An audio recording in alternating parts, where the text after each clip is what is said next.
Ким Кардашијан поминува низ застрашувачко ново искуство кое го сподели во трейлерот за претстојната 7 сезона на реалното шоу Кардашијан. Во трейлерот, објавен на 1 октомври, звездата на реалното шоу откри шокантни информации добиени од нејзините приватни истражители. Добив повик од истражител, објаснува Ким во напнатиот трейлер. Некој исклучително близок нарачал да ме убијат. По нејзиното откритие, трейлерот ги прикажува реакциите на семејството на застрашувачката вест. Сите се некако вознемирени, се слуша гласот на Кендал Дженер, додека нејзината најмлада сестра Кајли признава: "Слушнав чекори како влегуваат во мојата соба." Тензиите дополнително се зголемуваат со звуците на сирените и пристигнувањето на полицијата во резиденцијата на Кардашијан. "Толку сум исплашена", додава Ким пред сцената да се префрли на нејзиното плачење, велејќи: "Драго ми е што заврши." Освен целата оваа драма, трейлерот исто така алудира на растечкиот јас меѓу сестрите Клои и Кортни Кардашијан. "Мислам дека Кортни е лута на мене. Кортни никогаш нема ништо убаво да каже овие денови", се довери Клои. Кортни, од друга страна, чувствува негативност од нејзината сестра. Додека наводниот напад на Ким ќе биде во центарот на вниманието, новите епизоди ќе истражат и позадината за нејзиното судење за грабежот во Париз во 2016 година. Во една сцена, мајката Крис Дженер ја прашува Ким додека се подготвува за нејзиното судење: "Дали навистина мислиш дека треба да влеземе таму со сите дијаманти?" И покрај тоа што во тоа време и беше украден накид во вредност од $1.000.000, Ким решително одговара: "Сакам да бидам тоа што сакам да бидам", вели да. Роби Вилијамс откри дека има Туретов синдром и дека успеал да ја скрие невролошката состојба. Во подкастот "Јас сум HDAD", "Не ти не си", Вилијам рече дека неодамна сватил дека го има синдромот. "Другиот ден одев по улицата и сватив дека наметливите мисли се дел од Туретов синдром", рече тој. Вилијамс претходно зборуваше за своето ментално здравје како и за своите настапи според The Sun.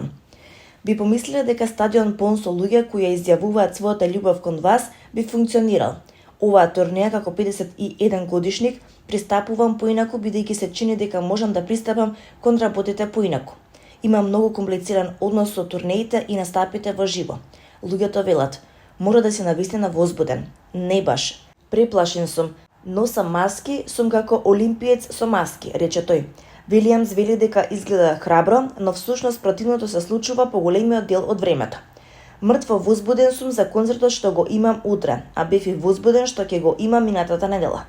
Додека бев на проба и кажав на сопругата дека имам диагноза. Што и да е, се уште ми влие. Благодарен сум што и покрај се, 80.000 луѓе никогаш не го сменија мислењето за мене", рече тој. На Вилијамс претходно му беше диагностициран HDAD, се бореше со зависност од алкохол и дрога, а неодамна беше тестиран за аутизам. Тестот беше негативен, но откри дека има аутистични особини, вклучувајќи аксиозност.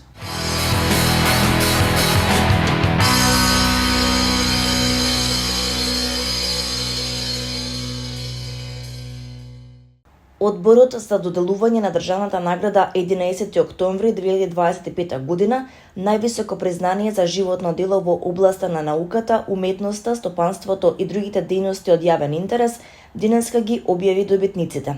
Во областа на културата и уметноста наградата им се доделува на актерката Теаута Ајдини Јегени, хорската диригентка и професорка Летка Димовска-Полизова, како и на продуцентот и промотор на македонската уметност Иво Јанковски.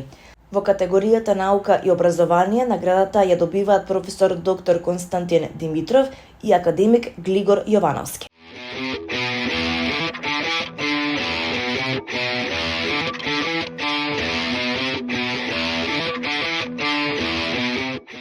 Џифуни Македонија е нешто различно од фестивалите како Кан, Берлин, Венеција. Што сработиле учесниците на 13-тото издание на Џифуни Македонија, публиката ќе може да види вечерва во 19 часот на затворањето на фестивалот во киното Фростина во Скопје.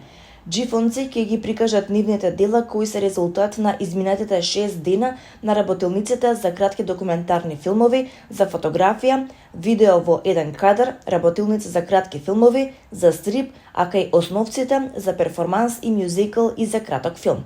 По 6 години во Скопје деновиве е и основачот на фестивалот Клаудио Губитози, кој на пресконференција денес го сподели своето огромно воодушевување од Џифони Македонија.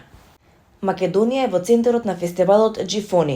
Има важна улога во сите наши активности и покрај тоа што имаме многу поголеми земји со работнички. Зошто многу ги сакаме македонските учесници на Џифони? Прво, затоа што одлично зборуваат англиски и второ, затоа што имаат одлични комуникацијски вештини и знаат да дискутираат добро и да кажат свое мислење. Единствено за македонското издание на фестивалот ние како Џифони Италија бараме финансиска поддршка и од Министерството за култура и од Националната агенција за млади. Фестивалот Џифони е нешто различно од фестивалите како Кан, Берлин, Венеција. Ние ги ставаме младите во центарот на приказната. Брендот е раширен во 35 држави, не следат околу 1.600.000 луѓе, рече Губитози.